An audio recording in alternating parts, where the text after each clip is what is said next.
Hey, Steve Biondi here doing the junkyard crawl at Bernardston Auto Wrecking in Bernardston, Massachusetts. And would you believe me if I told you that Ford made a Fox Mustang four-door? Well, they didn't. Or did they? This is a 1984 Ford LTD. This is the fourth generation of the Ford LTD, which arrived in 1965 as a body-on-frame, full-sized car, basically the most luxurious Ford you could get short of a Mercury or a Lincoln. But with that said, these were built between 1983 and 1986, and these are the first LTD Fords ever with unitized construction. Everything before this time was body on frame, including the LTD2, which was Torino-based in the late 1970s. Now these are four doors. There were some wagon versions as well, never a two-door.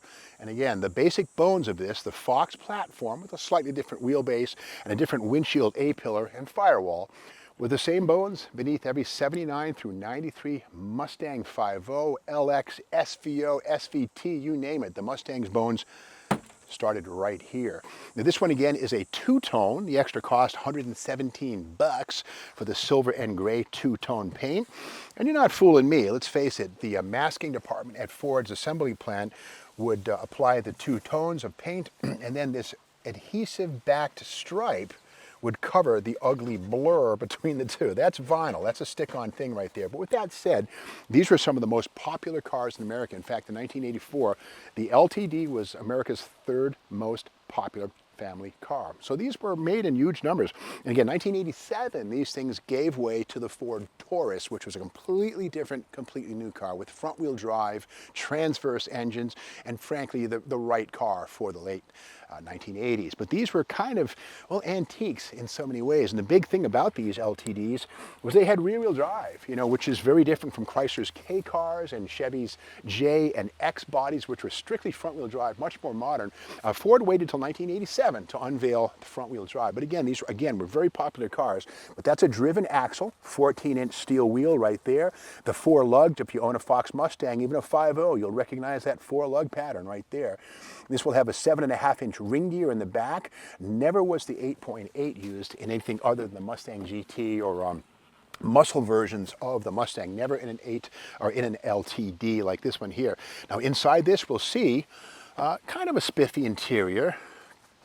It is a console, or a column shifted automatic transmission. In this one here we see the 85 mile per hour speedometer, which was a federal mandate starting in September of '79 to remind us all to drive 55.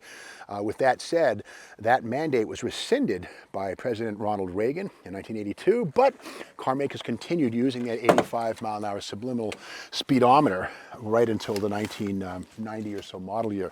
Now this is Autotest Magazine right here with all the new 84s, including a rundown on this car here, of course, the Turbo Daytona, the new Lincoln, etc.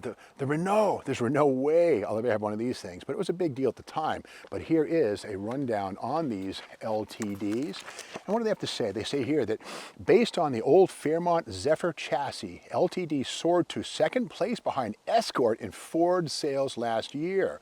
The 3-speed automatic is now standard, and the extra cost 4-speed overdrive automatic was an option. It says here it feels underpowered when you try a quick passing maneuver on the highway, and the boost you hope for isn't there. But with options including the 232 cubic inch V6 for $409 over the 2.3 liter 4-popper, you paid a little extra, like $409 for that passing power. And on the top we see here 4-speed overdrive. That's the one that would save you fuel for $237.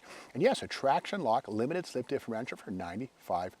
And that two-tone paint we see there for $117 in green would help to make these a little more regal appearing. But don't confuse an LTD with an SVO Mustang, which was the mean, lean Fox variant for 1984.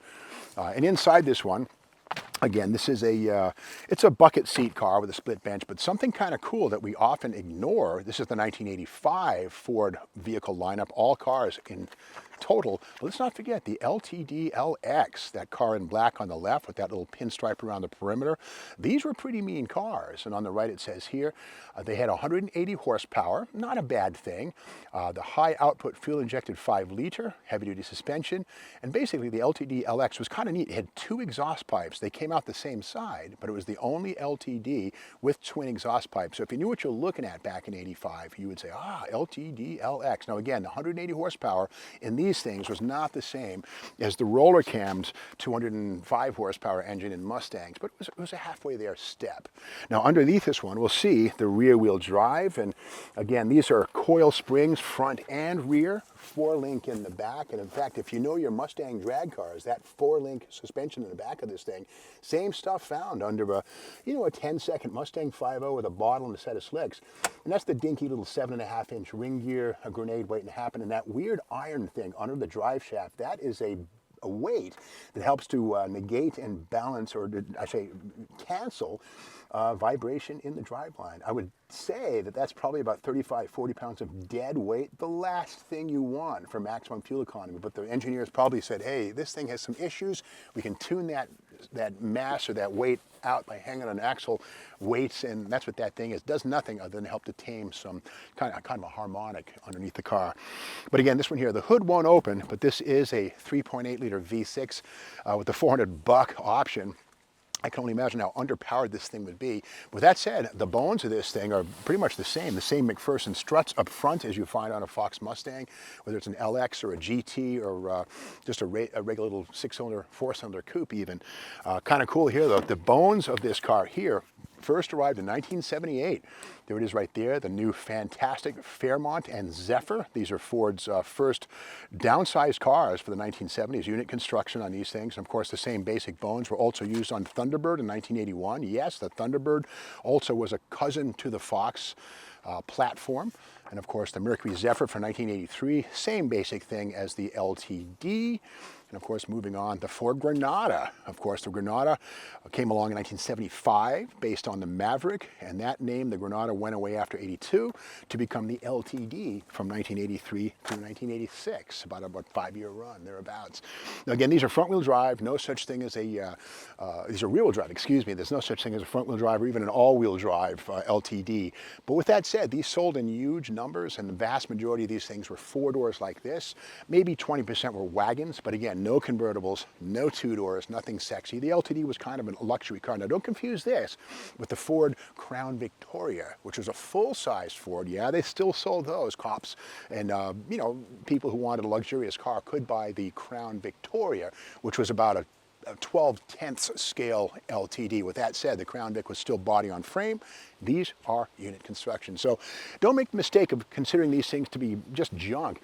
I've seen a lot of people put turbocharged LSs in these things, particularly wagons, and crank out some 8-second quarter miles. And beyond that, the rear suspension on these things, that 4-link stuff, put an 8.8 out of a Mustang and some Caltrac bars or something like that in the back, Southside bars, whatever it might be.